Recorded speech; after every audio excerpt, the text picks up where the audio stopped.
Is there anything in the Bible that you yourself have an issue with?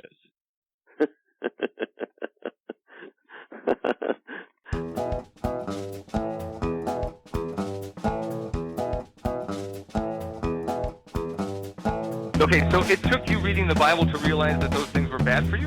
Yeah, it actually did. I didn't figure this out on your own?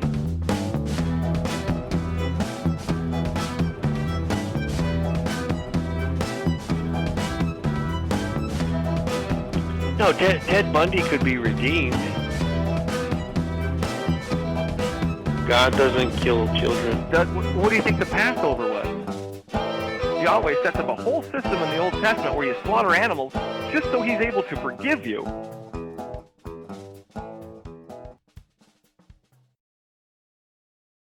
Today's special guest is pastor and author Mike Manuel. Welcome to the show, Mike. Hey, thanks, Michael. Thanks for having me.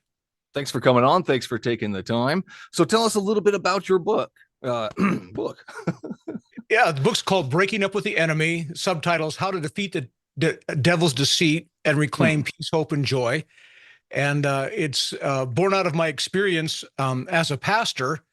Obviously, I believe in God, but I've also come to realize that the Bible talks about the enemy that we have, the devil, his army of fallen angels, demons, evil spirits. I've found also to be real, as according to the Bible, in experience. And while most of my focus is, as a pastor, is on Jesus and his work in our lives, I found it necessary, if I'm really going to help people, that we have to handle this this problem with the enemy at work in our life.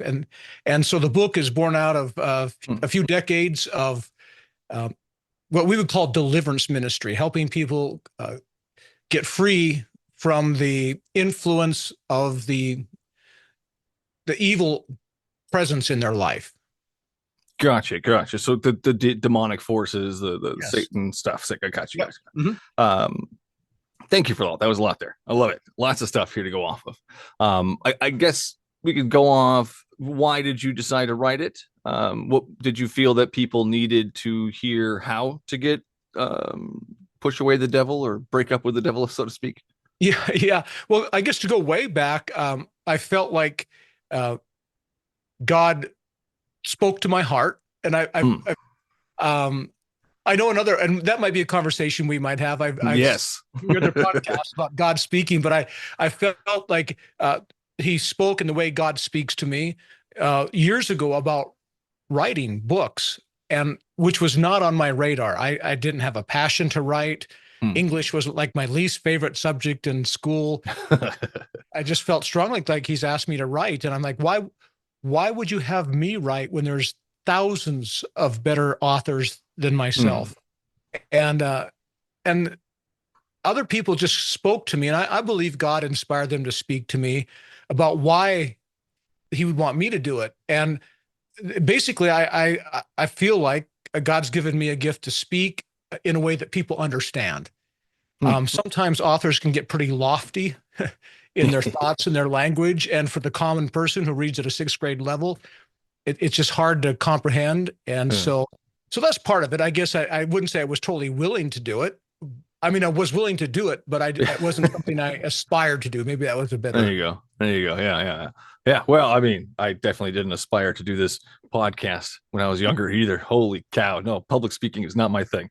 So yeah, I can understand doing things that are uncomfortable or not your thing, your forte, so to speak. Awesome. So God told you to write it. He spoke to your heart. There's things we can get into on that one for sure. We'll get into later though. But do you feel that, like you said, there was lots of other people that have written things. Do you feel you've written something different that others haven't on this subject? I think I've put some things together in a cohesive way. I think people have had, a good point here and a good point there in this book and a good point here in this teaching. And I feel I've been able to bring that together in the book. And that's really based on not just writing a book, but since 2011, I've been conducting seminars with live seminars with groups of people that basically walk them through this process that the book outlines. And so I've seen it actually produce fruit. I've seen it change lives. in people. And so the book really was born out of that. And since the book came out, just came out in May, I think, the reviews have been really uplifting to me, because so many people have said how it's changed their life. People that I don't know, that they don't know me and I don't know them. And so that's been encouraging to see that the same people just reading the book and taking some of those same steps have had the same life change as the people that come to our in-person seminars. Do you think the life change comes from getting rid of the devil or getting more Jesus? I think, well, both. I think it's both. It's both and, not either or.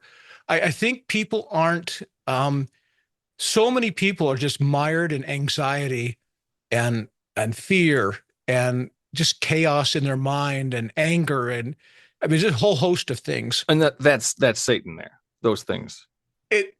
Anger. Well, it doesn't have to be, but he's a catalyst for that, I believe. We can have those things without him. So Satan is the catalyst for anger? Well, I think he leverages that in our life. He's an influencer. Maybe that's a better term. He's an so Satan's an influencer, and if we follow this process, we will do less of the devil influencing. You can break free from that influence, and even just recognizing the influence, and I think is a big thing. Just recognizing what that looks like and how that can impact your life. How do you know when Satan is influencing you? Well, I don't know that you can completely know, but for sure. Okay. But, I can't know for sure. But it's like how I explain, because I think with working with probably thousands of people by now, it's like we all have some noise in our head, and it's like that's just generally there without the devil. But it's like he turns up the volume to just a level that it just crowds everything else out. Just makes the noise noisier. I don't know if that makes any sense. But a little bit. What does the noise consist of? Just people's head is noisy. The voices. When I voices say saying, what are they saying? I'm not talking about schizophrenic, but we can have conversations with ourselves. You have, I have, right? Yeah. And we can actually argue with ourselves in our head. Right. Sometimes out loud, and your wife walks by and goes, "What's wrong with you?" Yeah. We've done that, but what I've come to learn in my own life, and I've seen it in others, is sometimes those voices are not our own voices. I believe that God speaks to our conscience, and the enemy, the demonic realm, also can speak to our conscience, and because it's speaking to our conscience, it's that voice can sound like our voice. And I think so many people think that, if God's going to speak to them, it's going to be this big, boomy, godly voice, when it generally isn't that way. And I think the same thing with the enemy. He tries to, the only power he has in our life, biblically speaking, is influence. He can't make us do something. He can only influence us to do something. And the lies and the things he speaks very seductively, or very, like, he doesn't want to blow his cover, so to speak. So does the voice you're hearing, the inner voice, or the speaking, the noise? Thank you. Sorry, the noise. Yeah. Can you tell the difference in the noise just by listening to the noise, if it's God's noise or Satan's noise or your noise? And how do we decipher the three there? Yeah, I think, the word for it, the biblical word, would be discernment, which is also discerning that voice. Yeah. I've learned to have more discernment over time. In my younger days, I realize now, looking back, I was hearing from God more than I think I was hearing from him, but I didn't recognize it. Yeah, and how would you recognize that, though? Like, so let's give an instance, like God tells me to move somewhere, right? God's telling me to move somewhere. He's telling me to move somewhere. How do I know that's God and not me wanting to move somewhere, or seeing this place somewhere, or hearing about this place somewhere, or Satan controlling my thoughts and whatnot? That's a great question. Yeah. How do we decipher that? That's a great question, and it's not an easily answerable question, but I'll use a personal example from my own life. I was called to be a pastor. I didn't become a pastor until I was 40 years old. So I'm 63 now, so it's 23 years ago, and I wasn't again. I wasn't looking to be a pastor. I didn't aspire to be a pastor, but I was a believer, and I prayed. I was kind of maybe a lukewarm Christian, maybe. What do you mean by lukewarm Christian? I was more culturally Christian than really in the Bible. I went to church, but it was more out of religious duty. Gotcha. So you weren't talking to God. You were just going to his house and hanging out. I would pray because that's what we're taught to do. But it was more of a one-way, conversation. Oh, God help. How is it a two-way? What's that? Where does the two-way part come in, Mike? It's more like a one-way conversation. I mean, God can't speak to us in a physical voice. He can't write anything down for us to follow instructions, besides this Bible, which was written by people. So how? Yeah. So when he asked me to be a pastor, I was actually just walking to work one day. My house, I owned a business, and a couple blocks away, and I'm just walking, and this thought, people would say a voice, but it wasn't an audible voice. It was this thought. You had a thought come in your head. Yep. That said, and it said, "I want you to be a pastor." And it sounded like my voice, but it was not but it came, best I can explain, it came from left field. Like, did they name themselves? Did they say who it was? No, but I knew right then. I knew who it was. Because it caught me. Satan's pretty tricky, though, isn't he? I mean, couldn't Satan essentially trick you to believing that God was talking to you? Or even God could trick you into something. I mean, God does trick people into death and other things as well. I don't know about that, but I do know that, yes, Satan does try to pose as God. The Bible says he poses as an angel of light. Yeah. So how can we tell if it's not an angel of light? I mean, it looks like it, smells like a duck, quacks like a duck. That's great. Well, that's a great question, and I think it's not easy, but it's doable. And the Bible says that one of the gifts God gives us is discernment. Like you just discern. And I will say that I've done things in my life that I felt God was asking me to do, but very few times where I'm like, I'm 100% sure. I'm 100% sure God told me to do this. Usually it's like, I'm 71% sure that was God. 71. That's a high number. It's a high number. Whatever. Have we had any confirmation, as God said, this is God? Not just like things happening that turned out well for you. I mean, that can just be anything at that point. Has there been anything with a signature that says God, or a voice of quietness of anything that says, hey, by the way, I did that? Anything to help out that? Yeah, great. Because so when I heard that when that thought that I knew was not my thought was in my head, I want you to be a pastor, I immediately thought right back. We had this conversation in thought life, like, wrong guy. I can't do that. I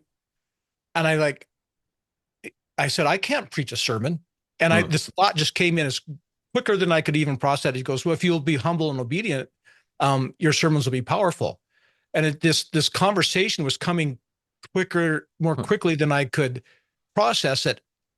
And I felt, and I know that that's very subjective, I felt like that's God. And I said in my mind to him, I said, I know who you are, and I know what you're asking, and no disrespect, but I'm gonna need some confirmation. I think this is you, but I'm not gonna radically change my life and go off into this unknown thing if I don't have some confirmation. Yeah. And so I asked for it, and I can tell stories all day long, but it so much confirmation came in just crazy ways that give me the best one. the biggest confirmation that came through. What was it? So my brother-in-law, who had we were close. He was a great guy. He passed away a few years ago, but godly man. He wasn't most of his life. He was not godly.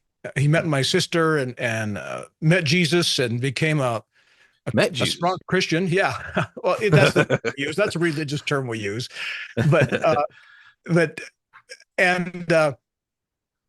so he lived several states away, and we hadn't talked for we talk every few months maybe. So I hadn't talked to him for a while. So this happened and on, I think it was a Wednesday, this conversation with God. It was Wednesday before Super Bowl. I remember that. And, in the year 2000. And he, so like 3 days later, and I hadn't said anything to anybody because like, this is just, no, on the third day, I finally told my wife, I said, this is nuts, but I feel like God spoke to my heart, to my mind, whatever. Yeah. I feel like he wants me to be a pastor. And she's like, I was hoping she'd say, oh, yes, that makes so much sense. I see that, but she didn't. She looked at me and said, you? So, that's not very supportive. Not initially, because it just wasn't on our radar. And I wasn't, particularly, I don't know, maybe at that time suited for it. But so where's the brother-in-law come in? So he calls. She had a business in the same office. I had a business, my wife, and we shared some phone lines together. And she trusted him and liked him. Well, he called out of the blue, and the receptionist said, you got a call from your brother-in-law, Randy. I said, hey, Randy, how's it going? And he was stammering around, and he was him and Han. I'm like, and that's not like him. I said, what's going on? He goes, I'm just your stupid brother-in-law. I like, what is going on? He said, this is weird, but he said, I felt God just told me I'm supposed to call you and tell you you're supposed to do it. Weird. And and God uses other people. That's the weird part, right? Yeah. I mean, he's supposed to be your best friend, have this relationship with him. You can talk back and forth, but he seems to always have to send other people to confirm what he's trying to tell you, which is weird, right? Well, good weird. I teach I teach that in church Christianity, there's good weird and bad weird, and we see lots of bad weird. Okay. But there's some good weird. And I've seen some crazy good weird stuff. And so I think we can differentiate that. But anyway, he starts just apologizing for saying, like, I'm like, whoa. No, I believe you heard from God, because I felt like he spoke to me 3 days ago and asked me to do something I was not on my radar. And that was it. That's the one. So there were several other ones. That's probably the big one, and that was the first one. But then other things just started coming in different ways, and mainly through people, because we're not we don't touch God, we don't physically see him, we don't audibly hear him, and there's when there's not physical, sometimes he brings it to us in physical ways through other people, and that certainly is my story. Yeah, that's again, as a father, as a loving father, I would show up. I would show up. That's just me, though. God apparently works differently as a father. We parent differently. I just can't get behind his parenting styles. The point is 2 Samuel 24, where God tricks David. He tricks him into sinning, and then the result of that is 70,000 Israelites die by a wrathful plague from God. And so he kills 70,000 people after he tricked David. 2 Samuel 24, which is funny because the same exact story, side note here, 1 Chronicles 21, it's the same exact story, except Satan tricks David and then God kills 70,000 Israelites. So either way, God kills 70,000 Israelites with a wrathful plague. But I kind of want to get into Satan a little bit here. First off, thank you for all that. Very enlightening. So I know where you're coming from, and I know what has convinced you. Something like that, I don't think that would convince me as much. But that's, we're on different planes there. No big deal. I respect that. As far as the Satan guy, this baffles me. Now, Mike, would you create a bad guy on purpose? That that question has plagued me and Christians, I think, forever. Like, okay, what's the deal there? Yeah. And I think I have some possibilities of, how that might have happened. Although there's All a right. lot I don't know about God and his ways, and I'm okay with that. If I knew everything about God, he wouldn't be a very big God. And so there's some things I just trust. And everybody believes in something, and everybody doesn't know stuff about what they believe, no matter what they believe or don't believe. Well, you're gonna have to say that one slower next time. I don't know. Everybody believes in something. Everybody believes in something.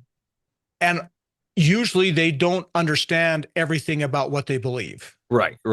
Yes. Right. Okay. Like, okay. I'll go with that. There's people that Trust that's the system. Yes, I trust that that's the system. The science backs it. The evidence backs it. Yes. Right. Physical things we can see, touch, and demonstrate. Yeah. So God's highest ideal is love. And I've heard some other guests, I think, talk about this. I think on your show, I think is where I heard it. Okay. But it's something I've taught for a long time. So it's nothing I learned, but maybe you've heard this before, and we can certainly talk about it. But God's highest ideal is love. Gotcha. And in order for love to exist, there has to be choice. Without choice, there's no love. Okay, let's go with that. Yeah, you can't force someone to love you, right? Or punish somebody if they don't love you. I mean, that's not really. It wouldn't be love. Yeah, so it wouldn't be love. Love demands a choice, and so that's. I mean, I assume you've maybe now or at some point have felt loved, right? Oh, every day. Yep. Yeah. So, there's nothing more wonderful than to feel loved and to give love. That's God's highest ideal. In order for that to exist, there has to exist freedom of choice. Okay. Because if there's no freedom of choice, there can't be love. Okay, freedom of choice. So I have a freedom to choose to love or not love. Okay, so those are my two choices, right? Or well, you can choose to do pretty much what you want to do, love or not love. But yes, love demands. Can I fly? What's that? Can I fly? No, you can't. Well, this is not very free for me. I don't know. Yeah, there's some limitations for sure. No, now we have limitations. Oh, Mike, I don't know about this. So I know for humans, because we can read the Bible and we can just see it in our lives that we have free will. We can choose to follow God or not follow God. We can choose to be kind people. We can choose not to be kind people. We can choose to be horrible or not be horrible. And the reason will somebody interfere when we do these things?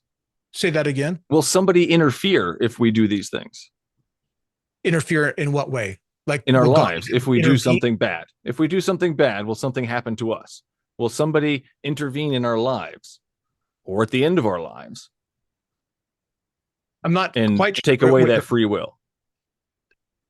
Are we free at the end of no? So free will has to always stand. Gotcha.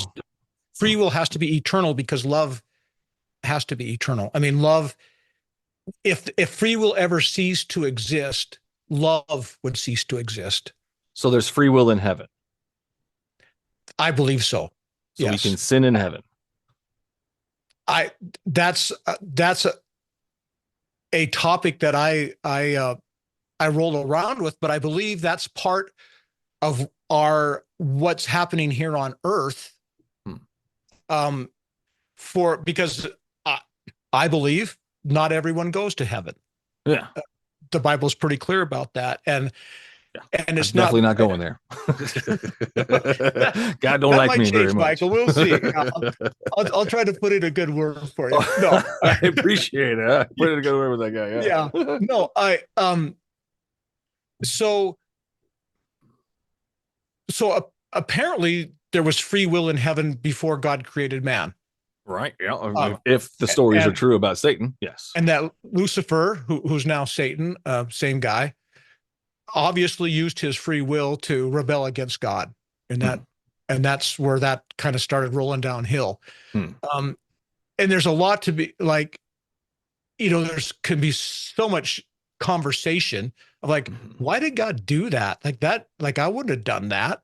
You know? Yeah. No, I And- definitely wouldn't have done that. But I'm very curious about the sinning in heaven. So if we can sin in heaven, because there is free will, right? Then how is heaven a perfect place if there's sin in heaven? And then didn't Jesus conquer sin? So now we still have sin? I'm Yeah. very confused here. Well, and to say there's sin in it will be sin in heaven. I'm not sure I'm there yet. Oh, so we don't have free will in heaven then. Well, That's I one or think- the other you said, right? I think we've learned on this earth about bringing our will into submission to God. And I think that's what we have to submit to God, and submitting then our free will. Then So there's no sin in heaven. What's Help that? me understand. Then there's no sin in heaven. I'm very confused. How's that work? You submit to God. Now there's no sin in heaven, but we still have free will and we still have the option to sin, but sin still exists, even though Jesus conquered sin. Yeah. Right. I don't know. I don't know. I mean, I'm just going to be honest with you. I don't know the answer of how that exactly how heaven looks like. It just doesn't make much sense to me, though. I mean, does that make sense to you? Well, it does in the sense when I do something wrong, bad, it's I want to be in a place where I don't want to do that. And the more I submit my life to God's leadership, to his kingship. And I mean, I don't mean submit in a bad way. Like, I mean, like realizing he's God, I'm not, he's got a plan. And I should just accept whatever he does. What's that? Accept whatever he does, because he's got a plan and he's God and he knows better, right? Right. That's what faith and trust is. Now there's some time like, why did he do that? Like, I don't know. Would I have done that? Right. But I know that a lot of times, while we're playing checkers, he's playing chess, and we're playing two different games sometimes. I mean, me and you can both think, just man, there's words. We can both agree. We can both agree that drowning children is wrong, right? Yes. Yeah. But God does not agree on that. God says it's justice. So again, his thinking is higher than ours for some reason, but he's still doing that. He's still creating a bad guy on purpose, but his thinking is higher than ours. But why would he make us think that he's not thinking things through? Because he's making us think this way, right? He's given us limitations so we can't think and see his power, or his plan, ultimate plan, or whatever. So why would he create beings that think he's horrible for drowning children? Why would he be like, oh yeah, that's fine, it'd be okay because I'm God? No, that's a valid question, and you ask great questions, and that's why I was excited and nervous to come on your show at the same time, because you really ask good, thought-provoking questions. Some I can't answer, but sometimes. But here's what I thought. This is kind of, I guess, illustration came to me maybe just a couple of years ago, because I was just kind of thinking out loud to God in a time of meditation, like, God, why don't you just let everybody into heaven? I mean, why don't you just do that? I mean, that would be like, it hurts me to think that not everybody would be in heaven. And I'm not saying he spoke this to me, but these thoughts came in. Mm-hmm. Are you a father? I think you said you're a father. Yes. Yeah. So you have children. Would you allow pedophiles to live in your house if you had children there? Like, dude, there's pedophiles in God's house right now. He allows them to be there, right? He allows bad things to happen in his house where the pedophiles live. Yeah. He doesn't drown them, but why is he got to drown the kids with the pedophiles? Well, I'm getting there. So okay. I think I'm getting there. It probably won't we'll figure it out. Satisfactory answer to you. So, look, I'll use me for example. Okay, so I've my children are grown now, but I, out of the love of my children, I want to protect them. Okay. They're in my house. I love them. I want to protect them. I love other people, and I want to be good to other people. But if somebody poses a threat to my household, like if somebody like, hey, we want this person to live with us. We feel bad for them. They're homeless or whatever. They need a home or, whatever.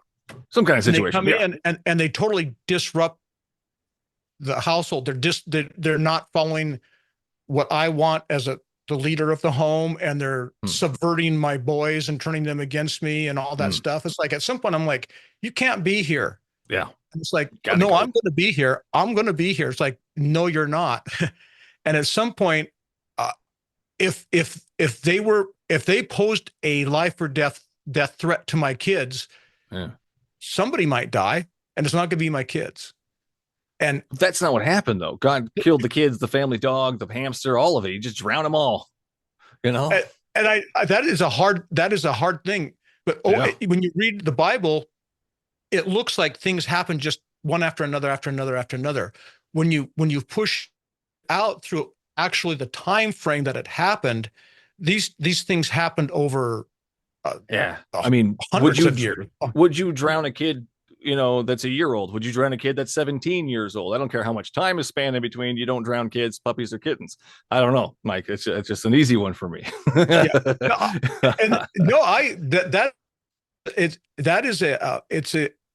It's a question I think that is always going to be asked. But here's the deal: God gave warning to these people. He did to the whole planet.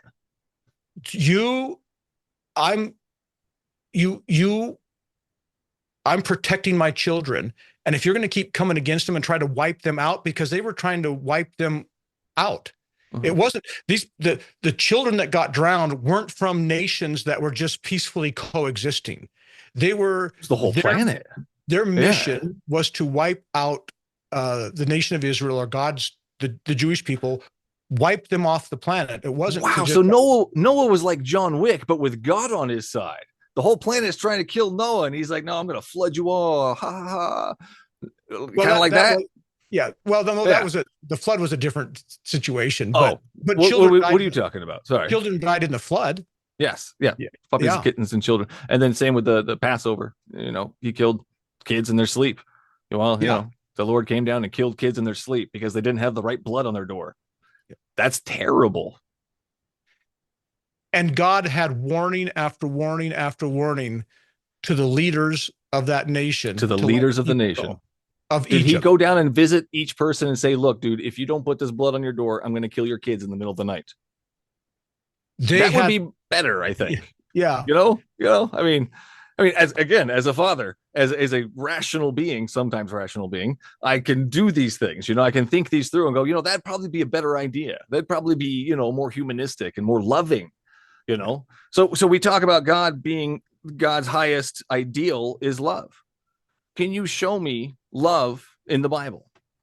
Where can we find it? That's like unique an example to the Bible. Yes. Give me a unique. It's telling us something unique about love. Because all I see is drowning children and slaughtering children and animals, and then he's stoning people and setting people on fire. All these different things. Yeah. Where is the love? The greatest example of love is Jesus dying for us when we were spitting in his face. I didn't spit in his face. Did you spit in his face? As human mankind, collectively, as mankind. Those people in that time collectively represented mankind. That's weird. I don't remember that. I don't remember being a part of this. I didn't sign that contract. before you could love Jesus, before I had that ability to, he died for you. Before you could love him, he showed his love for you by dying on the cross. By dying on the cross. How is that love? Tell me how is Jesus dying on the cross love for me? It's agape love, which is love in action. It's a sacrificial love. Right. But why? Why is he sacrificing himself?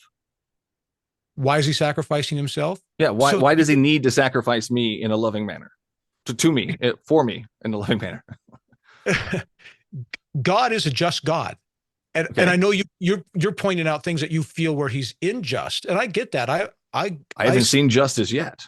I haven't seen it. But he's a just God, and he doesn't just wink at sin like it's okay, like boys will be boys, and that's fine. Okay. And he knew, God knew Mm. that when he created us with free will, that we would abuse that free will. Mm. And so Interesting. So he's a just God. So it's like, okay, I can't just wink at that. Sin must be paid for. Why?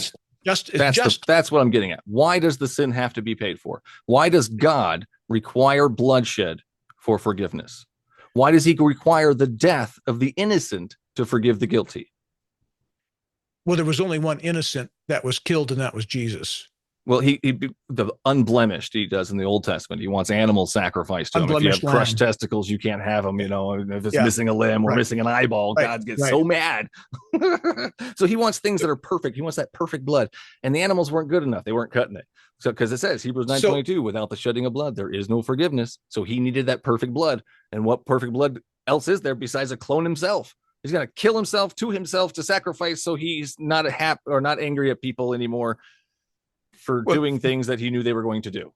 The big picture of the Bible is there's the Old Testament and the New Testament, right? Yes. And the Old Testament big picture points out a problem, sin. That's a problem because we're destined for eternal life with God, and sin is a problem. It's a problem God created. I see where you could make that point because he created us with free will. And he created sin, knowing that sin would be a thing. Known as, what is sin? Like, can we define sin? Like, what does the word mean to you? Sin. Here's the easiest way I would define it: disagreement with God. Okay, so if we disagree with God, it's a sin. I'm disagreeing with God right now because drowning children is bad. I think God is bad for that. I also think setting fire to the world at the end is bad. I think that's bad. Creating hell and Satan, all these things are bad. Killing your own son because you're unable to forgive people without bloodshed, I also find this bad. I haven't found anything good. Where's the good? Because that's not good. Killing yourself to yourself because you require bloodshed is not really good. And then he died for how long? 3 days tops? Now where is he? Where's he live now? He's in heaven, living it out with God, where he started. He only sacrificed 3 days for you. That's not really much of a sacrifice for an eternal being. Just saying. Yeah. It was painful. It was painful for him to go. Jesus. You know how many people have been through painful crap and suffered? I'm guarantee you there's been people who have suffered more than Jesus. Prometheus, for instance. Prometheus brought us fire. And then he was made to suffer. He had an eagle peck out his liver for eternity. That's more suffering than Jesus. Jesus only suffered for like a day, I mean, if that, like a half a day, and then he died, and then that was it. Like, that's not much compared to others. I'm saying here, you know, there's other gods that have done things for us. What I was saying though is the Old Testament points to the problem is just sin, and you're saying, well, what is sin? It's when we disagree with God. God. Because if he made a perfect place for us for eternity, there's got to be some order there. There's got to be a plan. And I'm looking forward to that afterlife, eternity with him in a place where it talks about no more death, no more sorrow, no more tears. That's going to take a people who want to be there, a people who will acknowledge that there is a God, not that they want to be their own God. To have a bunch of people who want to be their own God, which is basically people who won't acknowledge God, they wouldn't say they want to be their own God, but that's really what they want to do. They want to be my own God the way they wanted to call it. Then that's an eternity of chaos. And when we see it in our world now. So God wanted that to be the plan, right? Wanted the heaven and chaos. That's all part of his plan, correct? He didn't want the chaos. He just knew that it would happen because of our free will. Well, why did he create us this way then? Why didn't he create us with some kind of knowledge that would keep us from doing all these horrible things, some kind of knowledge that would, hey, if I do harm to this person, it's not really good because I don't want to do harm to myself either, and it's not really beneficial to the society that we live in. Why could God not give us that knowledge instead? Why did he have to have this free will evil part as opposed to just giving us the knowledge that, hey, this is probably not beneficial and we're going to work better this way? We have that knowledge. How that worked for us. Yeah, but he didn't give it to us like he gave us free will and the evil parts, right? Like he could have not given the evil parts. Let's just say he didn't create Satan, right? Let's start with that one. He didn't create Satan, and now we have this knowledge of good. We have this knowledge of good, right? All is good because God is here. He's the fruit trees. Everything's wonderful, right? Mm-hmm. It's the chaos that's the problem. It's the bad guy being led in that's the problem. That's the issue. God created the issue. It's our rebellion against God that's the problem. Did he know we were going to rebel? Yes. So then why did he create us to rebel, right? Why did he set the rebellion in place? Why did he set it all in motion? He created the trees. He set them in the middle of the garden. He set the bad guy in the back door, or the snake, because he doesn't really say Satan. So he let the snake in to convince them. He knew exactly what was going to happen. He could have put a dome around it and the trees outside in space floating around in Jupiter somewhere, and the snake could never have shown up, or he could never have given the snake the ability to talk, or wouldn't have made him cunning, because God made him cunning, or whatever it says there. So God made him this way so that this thing would happen in this manner, so he would be able to do all of this stuff. I mean, it's his idea, it's his plan, it's his world, right? Yeah. Does he know who's going to go to heaven at the end of the world? This is kind of controversial. This isn't for amongst Christians, that God's sovereign, all powerful. But in his sovereignty, he's given us free will. And so not all bad things that happen are caused by God.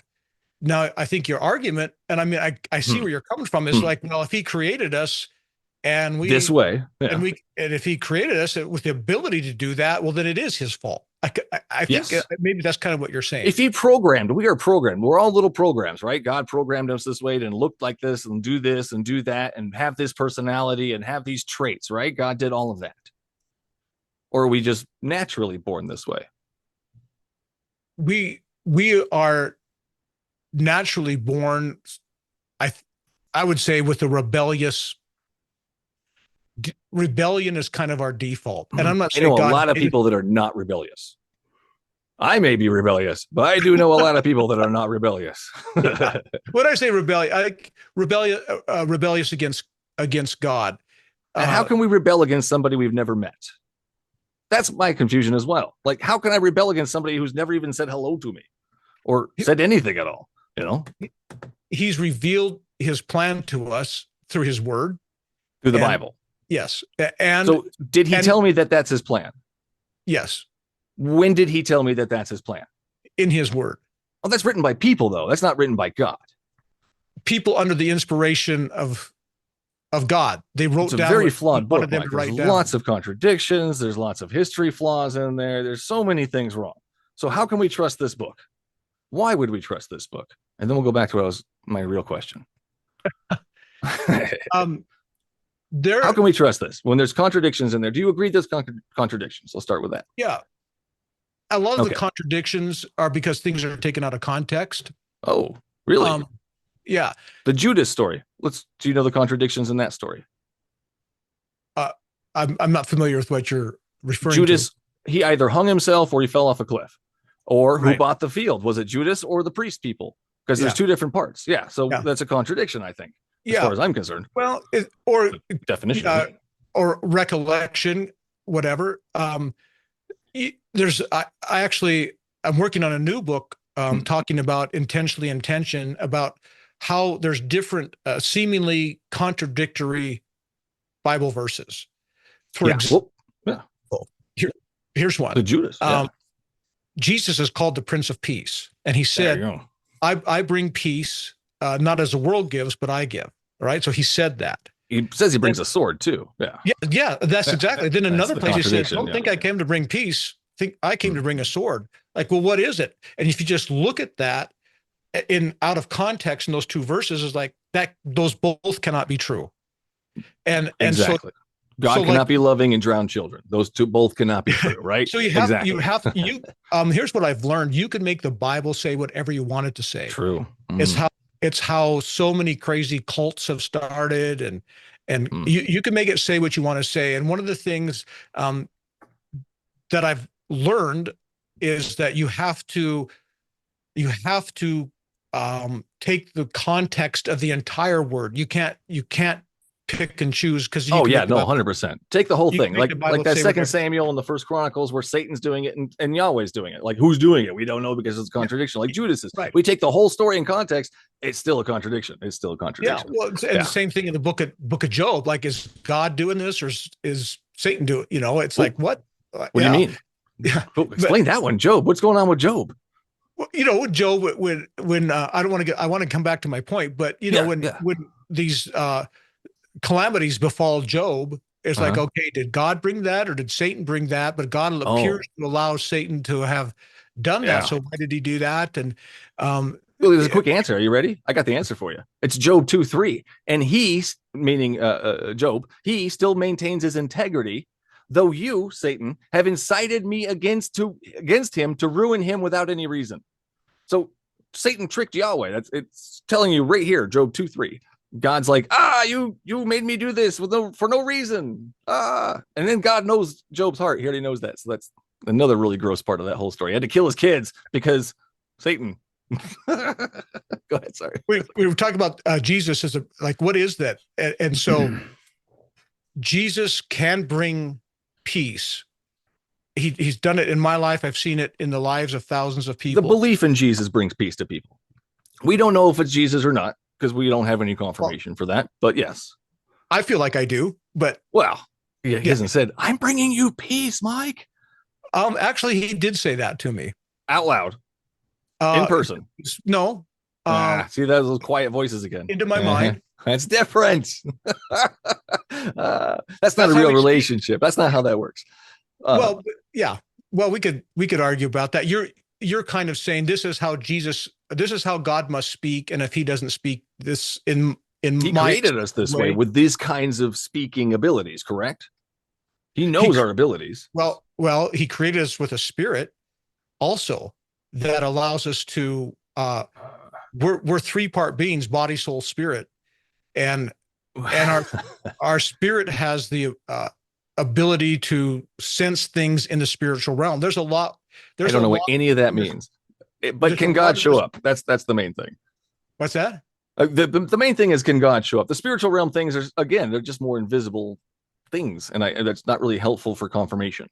Well, it's how you define show up. If it's like, yes, like me and you in your face, like he did for Moses, face to face, like he did for Moses, like he did for Jacob, all these other people. In some way, there's a fine line between him showing up or him making himself known to us and coercion. No, he showed up for Saul. Gideon tested him, and he came through with all of his tests. So that's not really coercion. But when he showed up for God Saul, actually showing up, nobody else saw it. But Saul saw it, right? So somebody saw it. But nobody else did. There were a bunch of people standing there like, we didn't see anything. Did. And that's my point. Has the ability. That's my point. Somebody did. And he has the ability to show up and do that. He can show up to my birthday party if he wants to, right? He has that ability, but he chooses not to. He chooses to stay hidden and talk in whispers. It doesn't, that's not really much of a relationship for me. If I've got a relationship with my wife and she never shows up and she just talks in whispers that I can't really confirm her, unless I have an invisible thing inside of me that can, I don't know, that's weird too.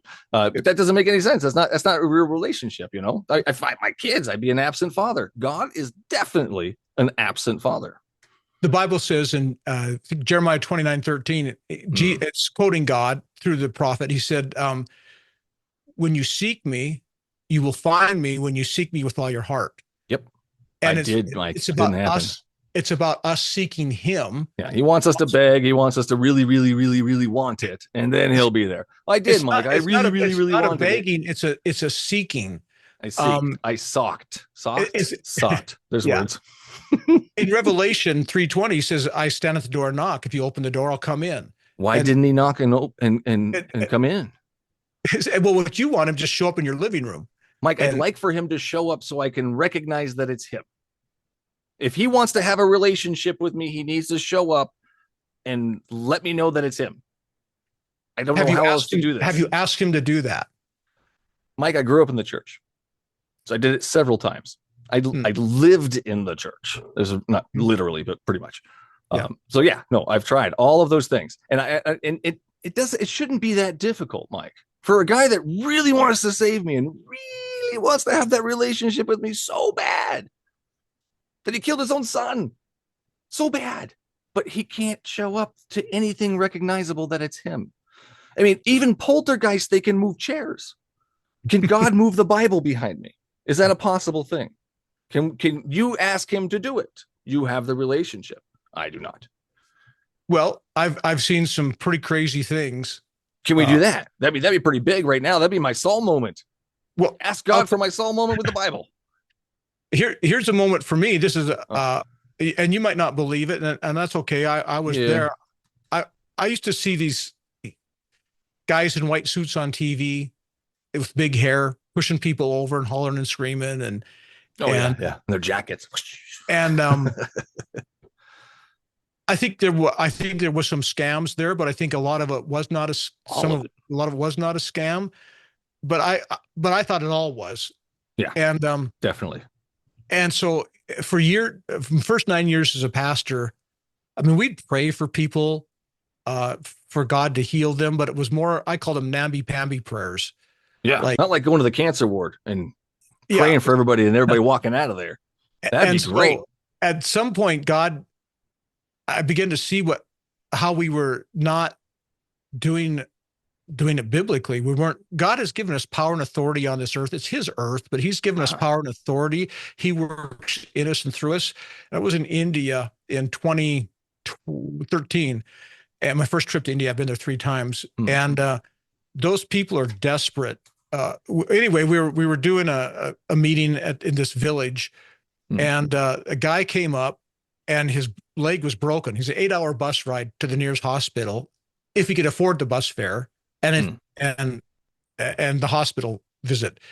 And he came up afterwards. I said, "Hey, whoever wants prayer, come on up. We'll pray for you." Well, he comes up with a broken leg. I mean, it's dangling. I mean, it wasn't poking through the skin, but it was gross. It was just kind of limp. It was a limp leg.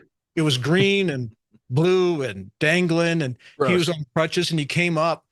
And a few years before that, God had started working through me to see miraculous healings. And honestly, if you don't believe it, I respect that. I would not have believed it if I hadn't seen it with my own eyes. But I kneeled down and I put my hands on this guy's legs, and I said, "In the name of Jesus, I command this leg to be healed." That bone popped right back into place, and he went dancing around. The whole village went nuts. Now, if you don't, I don't blame you. Regardless, if you don't believe that. Regardless if I believe it or not, even if I did believe it was true, I would definitely not worship the God that did that. 100%. No way. That healed him, or absolutely. That God that healed that guy's leg. Are you kidding me?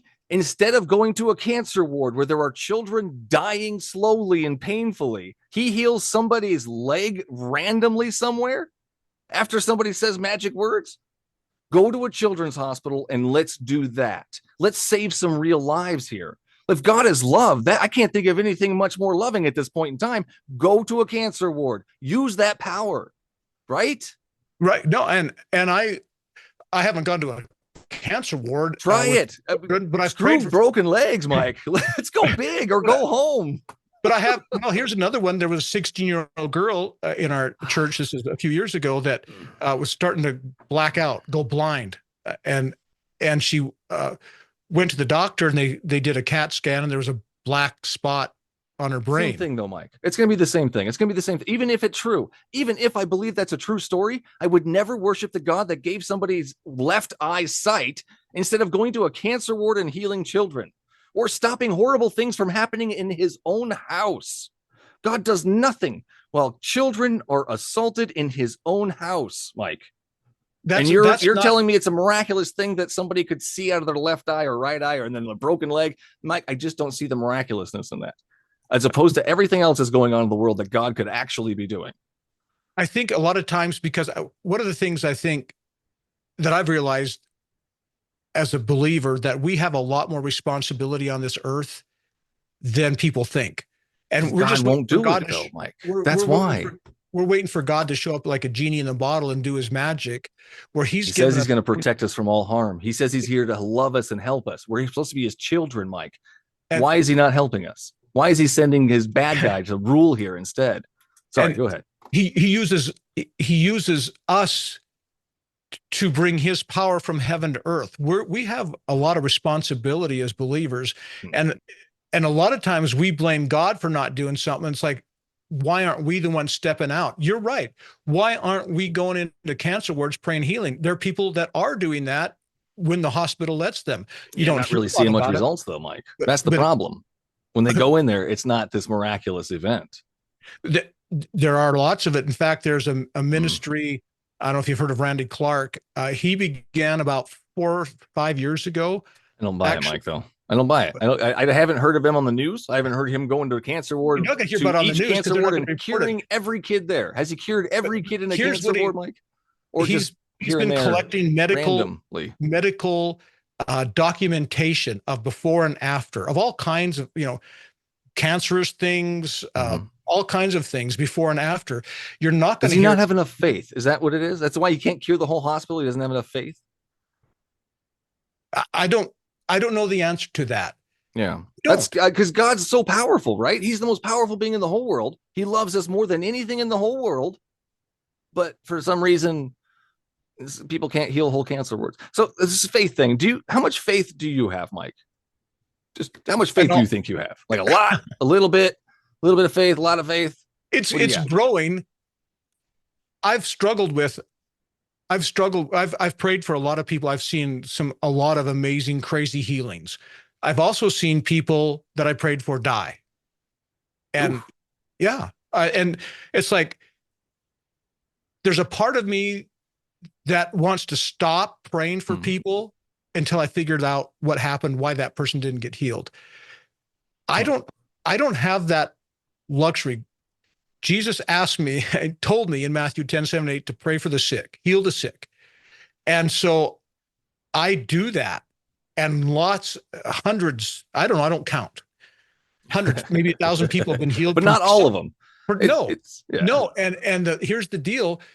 If I would stop because somebody didn't get healed, then somebody else is not going to get healed. And then how do you know? Isn't like, why isn't that person healed and that person is? No. How do you know the other person's going to get healed then? How do you know that somebody's going to get healed in the future by you doing it? If you don't stop, or if you do stop, how do you know that they're still not going to randomly be getting better? Like, it happens. Some people randomly get better. Things magically heal and stuff like that. I can call it magic. You can call it spirits, whatever you want. It's amazing. But I don't attribute it to an invisible man, though, that does sometimes, and sometimes he doesn't, and he can't heal a whole cancer ward, can't stop children from being assaulted in his house, has to drown kids because he's mad at the neighbors or the guy in the house. I don't know. There's so much I don't know. I'm just being honest. I don't know the answer why everyone I pray for is not healed. I don't know the answer. I know a lot of people are, and I'll keep doing it. But when somebody isn't healed, I don't spiral down and spend a lot of capital. Like, why didn't that happen? I don't know. I don't know. I have to be okay with that. I have to be okay with a lot of the things I don't know, but I have enough that I do know that allows me to live a fulfilling, hopeful life. Have you ever thought maybe it's a kind of a placebo and it works for some and not for others? I have thought about that. Yeah. Would that make more sense than an all-powerful God that doesn't heal everybody? I think there could be, for some very, very limited people, I think there could be a placebo effect. I've just seen too much crazy stuff that wasn't placebo. That was not a placebo. That was a miraculous thing that just happened right in front of my eyes. Yeah, I mean, the broken leg thing. It's weird. It's right up there with the car keys, man. It's right up there with the car. God, help me find my car keys. Yeah, but the Jewish people, What about them? The gas chambers. Okay, but your car keys. Yeah, Yeah. that's gross. Yeah. That just makes me cringe. Yeah. So the faith thing, in the Bible, it says that we can move faith or mountains with the smallest faith of the mustard seed. Now, Right. can you make that happen? If you have enough faith, I mean, you've seen things, so I'm pretty sure you have faith there, more than a mustard seed. Can you do that? Can you do something small like that with your faith powers? If you take it in context, where does faith come from? It says faith comes from by hearing from God. Faith comes by knowing the will of God. So God's not a genie in a bottle. Faith, the miraculous things that have happened through me are not me just conjuring something up and hoping something happens, making magic. It's like,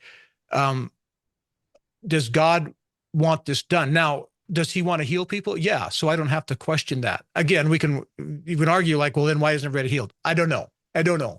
Kids, let's just go with the kids with cancer. I mean, if I was God, I would make kids immune to cancer. I mean, that's such a horrible thing to just allow and watch happen. I wouldn't. Yeah. Plain and simple. I'm more moral. As far as I'm concerned, that's my idea of what to do is more moral than what your God decides to do. That's where I'm at.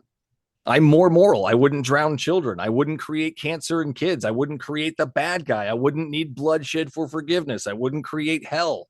All these different things make me more moral than God at this point. Yeah. So how can we find him moral when he does all of these immoral things? Again, I think there's a lot of things taken out of context. There's a lot of things we don't understand. And I'm not his attorney or lawyer, but in the context in the big picture, I see a good God, and I know that shocks you. It definitely shocks me. I've read the Bible. But you being a good father means sometimes you might do things to other people that doesn't look very good to them from you, perhaps. Like what? What do I do? Again, like protecting your children from. Again, though, Mike, that's the difference, though, is I can protect my kids from things, but God kills his kids, drowns them, slaughters them. Hosea 9:16, I will slay your cherished offspring. He sends wild animals to kill them. Mike, that's not good. That's not good. Do you think those kids in the flood, do you think they went to hell when they died because they were not good children? He wouldn't drown good children, would he? I believe that children have a special place with God. Jesus said that. He said, you need faith. He said, you need faith like a little child. Let's think of what's this, won't you be my neighbor? Fred Rogers, Mr. Rogers. Think of Mr. Rogers. If God's Mr. Rogers is drowning children, but at the same time, he's like, I love kids. I'm such a fan of kids. I'm their number one fan. I mean, that's what it sounds like to me. How can you get loving father to I'm drowning my children? How's that connect? Yeah. I just don't get it, but I don't think I'm going to get it. There's a lot we don't understand. And for sure. Do you understand as far as this goes? Because there's a lot I've seen people you don't understand. He's not a genie in a bottle. What do you for sure understand about God? Like, no, because you can tell me he's loving, but you haven't shown me that he's loving. You've showed me things that are different that helped you a little bit. Or somebody's shown you just did. In the big grand scheme of things. In the big grand scheme of things, Jesus healing somebody's leg and Jesus dying for a half a day or 3 days does nothing for what's happening right now. It does nothing. I disagree with that, but what is it? What's changed? Has anything changed physically that you can see? Not spiritual stuff, because that's invisible. What has changed? When in the world, what has changed? When I've seen this in my own life, God's, and I know this is going to sound bizarre to you, God's, I've sensed God's presence in my life. I don't know how to, I can't quantify it in physical terms, but it's a spiritual thing, and that we're trying to quantify spiritual realities in physical terms, and what I mean, either this world, what we see physically, is all there is, or there's more and a lot we don't see. It's one of the other. Yeah, but how do we get there's a lot we don't see to now there's demons out there that God created and is allowing to run amok?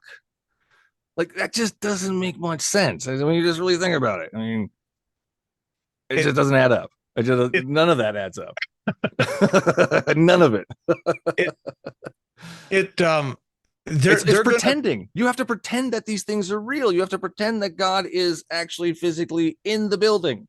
I mean, you don't know for sure, so you have to pretend at that point. And I think that's kind of what faith is. In that aspect, I know for sure. You know for sure. Show me, and I can't. How do you know for sure when you've never had confirmation? How do you know your wife loves you? I can see her. She can physically react and tell me. There you go. That's pretty easy, right? It's called a relationship. But her presence isn't how you understand her love. I mean, it can be. Absolutely. It depends on how she presents herself. 100%. All right. Come on, Mike. This is not that difficult. Yeah. Well, I'd like to hear more about that one. No, that's the after dark version. Yeah. No, and I get where you're coming from, and I get your doubt, and I get that. And I'm not trying to, I don't know, necessarily change your mind, or I'm not trying to, I certainly don't want to belittle you for that. I mean, you seem you're a smart guy, and I know you really have good don't know that questions and answers. I just for me, I believe the Bible is God's word, and I don't believe it because my parents told me that. I don't believe it because some religion told me that. I've just found it to be true. I've sensed the presence of God. And the more I've grown in that, the more like that's real. That's true. I feel it. I know it. He's done things to prove himself over and over, other than like what you want. Like, well, then let him show up in front of me. Let's do something more than healing somebody's leg. That's where I'm at. I mean, that's not really big proof to me, or that somebody knew something. That's not proof of God. That's not proof of a magical being anywhere. There could be a million different things. There could be space aliens sending signals down, futuristic space aliens that are time traveling even. Who knows? Like, I don't know. It's really weird for me. I can't pick one thing, out of all the possibilities of things it could be. But this has been a blast. Thank you so much for this, Mike. We're going to close it out here. Have any last words, and where can we find you at? Hey, yeah, thank you. It's been, honestly, I just want to tell you, I've enjoyed our conversation and kind of engaging that. My website's MOTA Ministries, MOTA ministries.com, ministry one to another. That's what that stands for, MOTA ministries.com. And I've got lots of free courses there. My blog's on there. You can contact me through that. And you can also, there's a link to my latest book, Breaking Up with the Enemy, How to Defeat the Devil's Deceit and Reclaim Peace, Hope, and Joy, which is available on Amazon, but you can find it on my website too. And so I'd love for you to check out my website. Absolutely. Thank you so much, Mike. Take care. Hey, stay safe. Thank you, Michael. I appreciate chatting with you. Absolutely.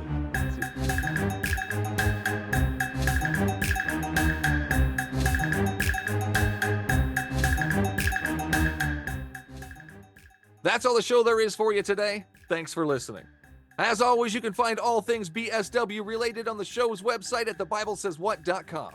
If you like what you heard and want to help keep the recording light on, simply go to thebiblesayswhat.com and sign up to be a supporter of the show. Your episodic tithes of $1 or more will get you early access to each new episode on Wednesdays instead of Sundays. And no matter which platform you use to listen to your podcast, don't forget to hit that subscribe button so you won't miss out on the next episode. Until then, would you kindly share and review the show?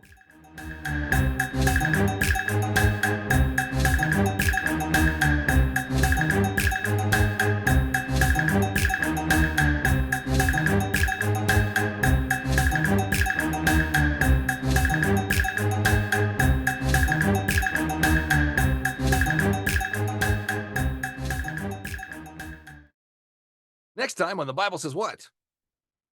Well, we've got a special one today. We're gonna do a Bible study. Yeah. Love these. These are great. And Paul's picked a great verse today. It's John 3 through 36. But- am I correct on that? Or Yeah, and actually, you suggested the verse 36, and then I looked and I was like, oh, there's a lot of stuff in 3, and Yes. specifically, yes. if you get a group of Christians together and you say, hey, what's the verse? They're all going to That's say the one. John 3:16. So I figure, we got 36, we got 16, we could just hit the whole chapter. I love it. Let's see what we can See what do. happens.